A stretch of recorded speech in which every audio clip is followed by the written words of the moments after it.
जय श्री कृष्ण। श्रीमद् भगवद गीता अध्याय 13 प्रकृति पुरुष तथा चेतना। श्लोक 1-2।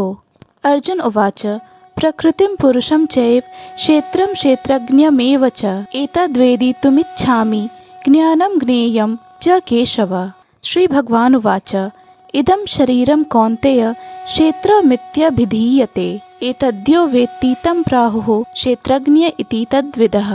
इस श्लोक में अर्जुन ने भगवान श्री कृष्ण से कहा, हे कृष्ण, मैं प्रकृति एवं पुरुष, क्षेत्र एवं क्षेत्रज्ञ तथा ज्ञान एवं ज्ञेय के विषय में जानने का इच्छुक हूँ। इसके बाद श्री भगवान ने अर्जुन से कहा, हे कुंती पुत्र, यह शरीर क्षेत्र कहलाता है और इस क्षेत्र को जानने वाला क्षेत्रज्ञ है। अर्थात अर्जुन प्रकृति, पुरुष, क्षेत्र, क्षेत्रज्ञ, ज्ञान तथा ज्ञेय के विषय में जानने के इच्छुक थे। जब उन्होंने इन सबों के विषय में पूछा तो कृष्ण ने कहा कि यह शरीर क्षेत्र कहलाता है और इस शरीर को जानने वाला क्षेत्रज्ञ है। यह शरीर बद्ध जीव के लिए कर्म क्षेत्र है। बद्ध जीव इस संसार में बंधा हुआ है और वह भौतिक प्रकृति पर अपना प्रभुत्व प्राप्त करने का प्रयत्न करता है। इस प्रकार प्रकृति पर प्रभुत्व दिखाने की क्षमता के अनुसार उसे कर्म क्षेत्र प्राप्त होता है। यह कर्म क्षेत्र शरीर है। और यह शरीर क्या है? शरीर इंद्रियों से बना हुआ है।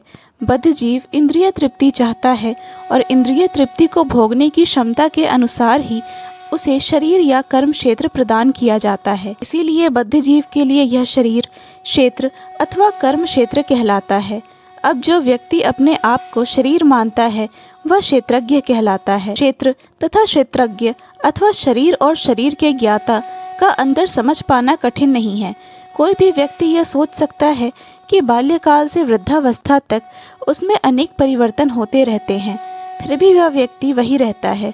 इस प्रकार कर्म क्षेत्र के ज्ञाता तथा वास्तविक कर्म क्षेत्र में अंतर है। एक बद्ध जीव यह जान सकता है कि वह अपने शरीर से भिन्न है। प्रारंभ में ही बताया गया है कि देहिनोऽस्मिन् जीव शरीर के भीतर है और यह शरीर बालक से किशोर, किशोर से तरुण तथा तरुण से वृद्ध के रूप में बदलता जाता है और शरीरधारी जानता है कि शरीर परिवर्तित हो रहा है। स्वामी स्पष्टतः क्षेत्रज्ञ है। कभी हम सोचते हैं कि मैं सुखी हूँ, मैं पुरुष हूँ, मैं स्त्री हूँ, मैं कुत्ता हूँ, मैं बिल्ली हूँ। ये ज्ञाता की शारीरिक उपाधियाँ हैं, लेकिन ज्ञाता शरीर से भिन्न होता है। भले ही हम तरह तरह की वस्तुएं प्रयोग में लाएं, जैसे कपड़े इत्यादि, लेकिन हम जानते हैं कि हम इन वस्तुओं से भिन्न हैं।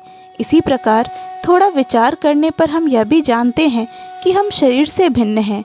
मैं, तुम या अन्य कोई जिसने शरीर धारण कर रखा है क्षेत्रज्ञ कहलाता है। अर्थात वह कर्म क्षेत्र का ज्ञाता है और यह शरीर क्षेत्र है, साक्षात कर्म क्षेत्र है।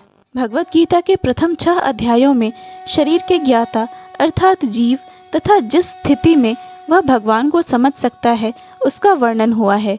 बीच के 6 अध्यायों में भगवान तथा भगवान के साथ जीवात्मा के संबंध एवं भक्ति के प्रसंग में परमात्मा का वर्णन है। भगवान की श्रेष्ठता तथा जीव की अधीन अवस्था की निश्चित रूप से परिभाषा की गई है। जीवात्माएं सभी प्रकार से अधीन हैं और अपनी विस्मृति के कारण वे कष्ट उठा रही हैं। जब पुण्य कर्मों द्वारा उन्हें प्रकाश मिलता है तो वे विभिन्न परिस्थितियों में यथा आर्त, धनहीन, जिज्ञासु तथा ज्ञान पिपासु के रूप में भगवान के पास पहुँचती हैं। इसका भी वर्णन हुआ है। अब 13वें अध्याय से आगे की इसकी व्याख्या हुई है कि किस प्रकार जीवात्मा प्रकृति के संपर्क में आता है और किस प्रकार कर्म, ज्ञान तथा भक्ति के विभिन्न साधनों के द्वारा परमेश्वर उसका उद्धार करते हैं।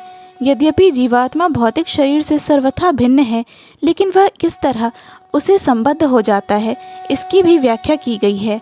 जय श्री कृष्ण। पूर्ण भगवद गीता के श्लोकों को सुनने और समझने के लिए कृपया इस चैनल को सब्सक्राइब करें। वीडियो पसंद आया हो तो लाइक और शेयर करें।